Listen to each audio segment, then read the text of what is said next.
Hello, welcome back to my kitchen. Today I'm going to show you how I prepare my Hausa kooko. I'll also show you how I prepare the GULAJI, which is the little dumplings in the Hausa kooko. My mom used to prepare this as a treat once in a while when she prepares kooko, and anytime she does, we are super excited. When you have your GULAJI in your Hausa kooko, you don't need your koose, your Pinkaso or your alele. You can have it just like that with some peanuts if you want. I have an old Hausa kooko recipe video on this channel, which I have a few questions on how I preserve the rest of the dough and its water to keep it always fresh.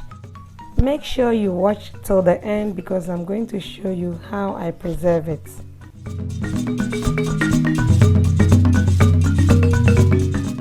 Please note that the measurement for the spices I'm going to give is according to my taste and what I think is perfect for this recipe. However, if you want it more spicy, you can add more, or if you want it less spicy, you can reduce it. I'm going to write the list of ingredients in the description box down below. Welcome to my kitchen. This is Lami Cooks. Let me quickly run you through the ingredients. I'll need about 1 cup and a quarter of ginger, washed, cleaned, peeled, and then 1 tablespoon of cloves, 1 tablespoon of black peppercorns, and then half a tablespoon of chilli, crushed one. You can use whole chilli if you want.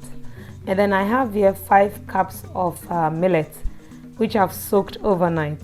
From my Burkina recipe, I had a few questions from people in Ghana telling me how dirty the millet can be, so if I can run them through how I wash my millet. So I'll do that in this video.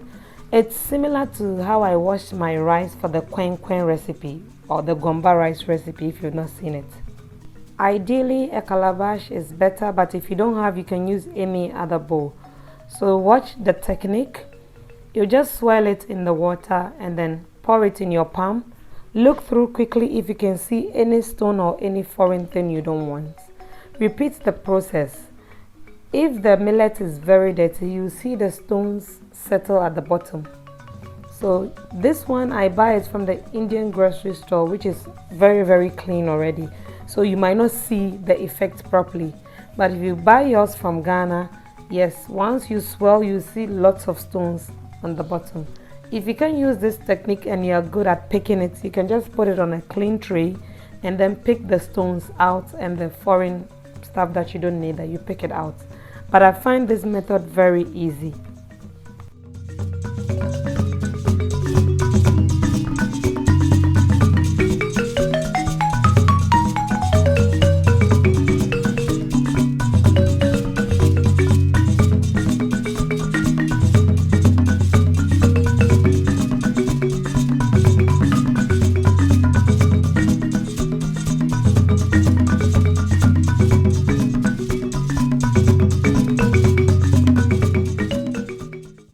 This technique makes the stones settle at the bottom of the calabash. So once you do that till the end, you see the stones all at the bottom. If you check out my kwenkwen or my Gomba rice recipe, you see all the stones settled at the bottom of the calabash.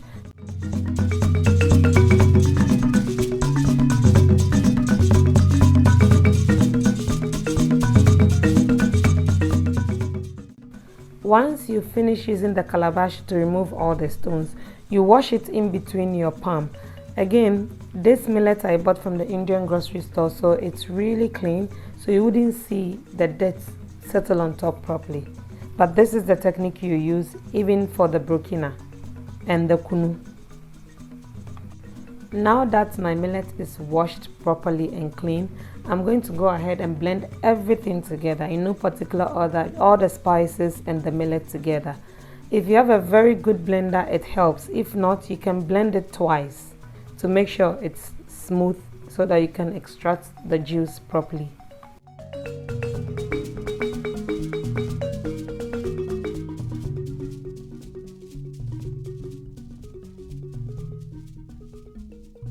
Once everything is blended, I'll need a big bowl to sieve my kooko in, and then the sieve itself. You can use a cheesecloth if you don't have this type. To be able to extract the juice properly, I'll need some water on the side so that as I sieve, I add the water to make sure all the juice is extracted, and I'll show you in a bit how to know that the juice is extracted. Remember, I've washed my hands before doing this. I'll continue to add water until I make sure the chaff is clear. Once you squeeze the chaffs and you realize the water is clear, it means it's all washed properly. Then you can add the next batch. If your blender did not blend it properly, you can go ahead and blend the chaffs again with some water and then continue with the same process.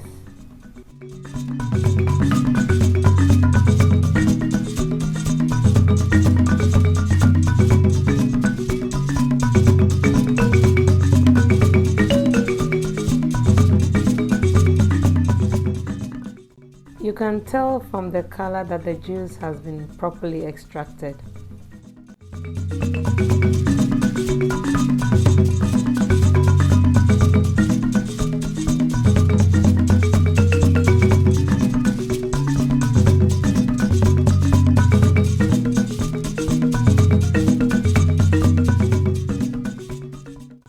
This bowl doesn't have a cover, so I'm going to transfer the liquid. I'm going to leave it overnight for it to ferment, so I would like to keep it in a bowl that has a cover. It's the next day and you can see how the water has separated from the dough. The water has fermented and is ready to be used to prepare the kooko. If the water is too fermented, make sure you add some regular water, which is exactly what I would do here, as the kooko will be too fermented if you don't do this. I'm carefully pouring the water on top, making sure I don't mix it with the dough, so I just want the clean water. This is the one I reduced, and I'm going to add regular water. I'll put it on fire to boil. Whilst the water is boiling, I'm going to mix my GULAJI. I'll use about half cup of the cocoa mixture, a quarter cup of flour, and then 1 tablespoon of sugar.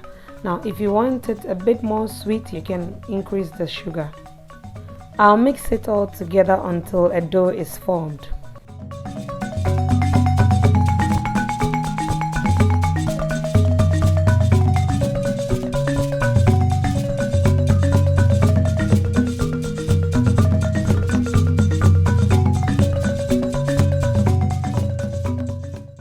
You should have a consistency like this, not too sticky and not too watery. My cocoa water is boiling, so I'll start dropping in my GULAJI. Remember, the water has to be boiling before you start dropping it in. So I'll just pick a little bit and then just drop it in, just like that.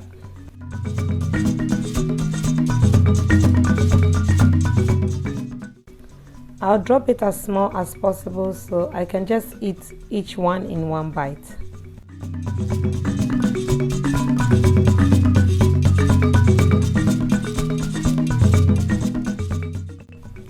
You know it's cooked when it floats on top like that. So I'll just remove it and keep it on the side.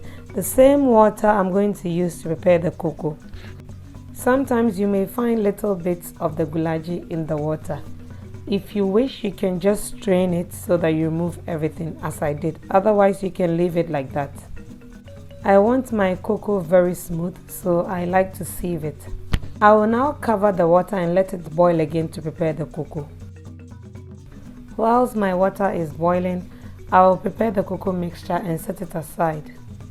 I'll prepare it in two parts. The main one, which I'm preparing in the calabash, and then one which is a lighter version. I'll set it aside and I'll use it as and when I need. The main one should not be too light. This is the consistency you need. And then the one I'm going to prepare on the side, it will be a lighter version of this, which I will use when I need, or when the kooko becomes a bit too light, then I add. I'll mix both and set it aside.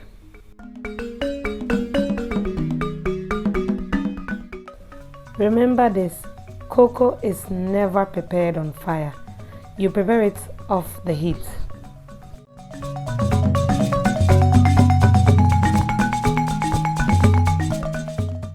Once the water starts boiling, let it boil over for about extra 2 to 3 minutes before you start preparing the cocoa. Straight from the fire into the cocoa mixture. Do not waste time. The process is very quick. I'll pour the boiling water until the color begins to change. I'll stir immediately using a wooden spoon or a whisk. I'm using a whisk because I find it works perfect, and it breaks down any lumps just in case your cocoa wants to form lumps. Traditionally, the wooden spoon is used. We call it the muchia or the binkuta in Twi. My cocoa mixture is a bit light, so I'll add the mixture that I made on the side. Now this is optional depending on how light or thick you want your cocoa or how light or thick it came out. I'll add a little bit of the mixture that I made on the side. I'll give it a stir and then I'll set aside. My cocoa is all done. You might not get it right the first time, but a few trials you'll be good. Let me give you a tip. If after adding the raw mixture your cocoa is still light and uncooked, divide it into 3 parts, put 1 part on fire, give it a stir on a very low heat until it thickens up, and then put it back into the rest, give it a stir and it should correct it. As I said, you might not get it right the very first time, so you need to give it a try a few times. My cocoa is ready and I'll reintroduce the GULAJI in. Yummy, delicious. If you're watching this video until now and you've not subscribed, please do so now, and don't forget to hit on the notification bell so that you'll be the first to be notified anytime I upload a video. And please don't forget to hit on the like button. I'm going to serve my Hausa cocoa with some sugar to taste and some peanuts. Remember, with the GULAJI, you don't even need both fruits, bread, koose, Pinkaso. You can have it on its own. Now, stick around. I'm going to show you how I preserve the rest of my cocoa mixture.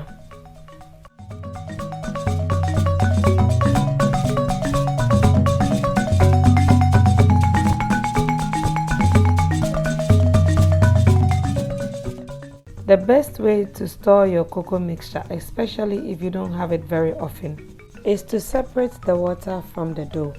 I'm using a regular 1.5 liter empty bottle. Make sure you pour out all the fermented water, leaving just a little bit on top of the cocoa mixture.